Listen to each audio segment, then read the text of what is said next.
முக்கியமான ஒரு நாளாக தமிழக அரசியல் வரலாற்றில் பார்க்கப்படக்கூடிய நாளாக இருக்கிறது. சொத்து குவிப்பு வழக்கில் உச்சநீதிமன்றம் தீர்ப்பளித்திருக்கிறது.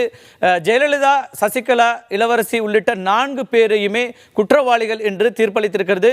சசிகலா உள்ளிட்ட 3 பேரும் உடனடியாக பெங்களூரில் இருக்கிற பரப்பன அக்ரஹார அந்த சிறையில் அவங்க ஆஜராக வேண்டும், அவர்கள் அங்கே சரண்டர் ஆக வேண்டும் என்கிற கருத்தை சொல்லியிருக்கிறது. 4 ஆண்டு கால சிறை தண்டனையும் 10 கோடி ரூபாய் என்பதும் இப்போது உறுதி செய்யப்பட்டிருக்கிறது. ஏற்கனவே 21 நாட்கள் சிறையில் இருந்த அந்த நாட்களை கழித்து மீதி நாட்கள் அவர்கள் சிறையில் இருக்க வேண்டும் என்பதாக உச்சநீதிமன்றத்தினுடைய தீர்ப்பு வந்திருக்கிறது.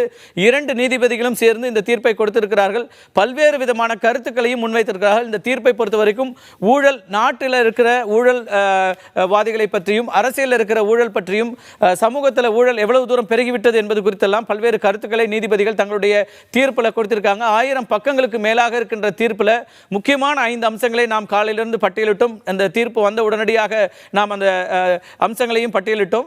அது தவிர்த்து என்னென்ன முக்கியமான விஷயங்கள் இருக்கின்றன என்பது குறித்தும் நம்முடைய விருந்தினர்கள் குறிப்பிட்டு பேசினாங்க. அரசியல் ரீதியாக இது என்ன விதமான மாற்றங்களை உண்டாக்கப் போகிறது? திமுகவினுடைய செயல் தலைவர் திரு ஸ்டாலின் நம்முடைய தொலைபேசி இணைப்பில் பேசும்போது அந்த சூழலுக்கு ஏற்ப அவரும் சொன்னார், நாங்கள் ஒரு ஃப்ளோர் டெஸ்ட் வேண்டும், சட்டமன்ற கூட்டத்தொடரை கூட்டி உடனடியாக ஒரு நிலையான ஆட்சி ஏற்படுத்த ஆளுநர் உடனடியாக முயற்சிக்க வேண்டும் என்றார்.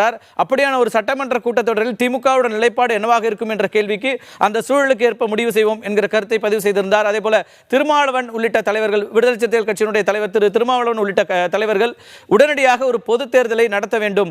ஏற்கனவே இது ஜெயலலிதா அவர்களுக்காக அளிக்கப்பட்ட வாக்குகள், இப்போது அவரும் சேர்ந்து குற்றவாளியாக இதில் அறிவிக்கப்பட்டிருப்பதனால உடனடியாக ஒரு தேர்தலை சந்திப்பதுதான் சரி என்கிற பார்வைகளை முன்வைக்கிறாங்க.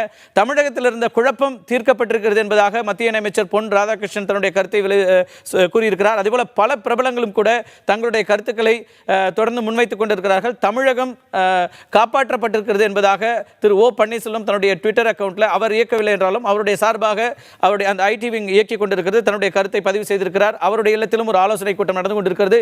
இன்னொரு பக்கம் கூவத்தூரில் பொதுச் செயலாளர் சசிகலா தன்னுடைய சட்டமன்ற உறுப்பினர்களோடு ஆலோசித்துக் கொண்டிருக்கிறார்.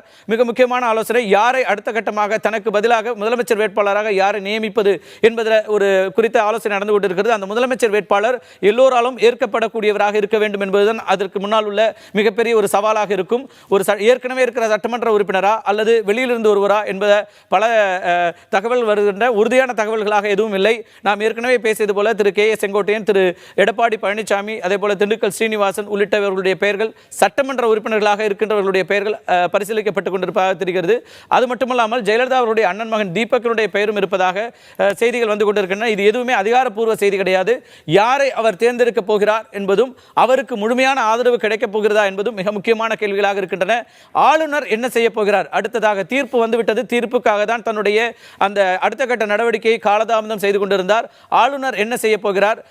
முகுல் ரோத்தகி சொன்னது போல அட்டர்னி ஜெனரலுடைய அந்த ஆலோசனையை ஏற்று ஒரு சிறப்பு கூட்டத்தொடர் கூட்டப் போகிறாரா? அதில் பெரும்பான்மை நிரூபிக்க சொல்ல போகிறாரா என்பது உள்ளிட்ட பல்வேறு கேள்விகள் இருக்கின்றன.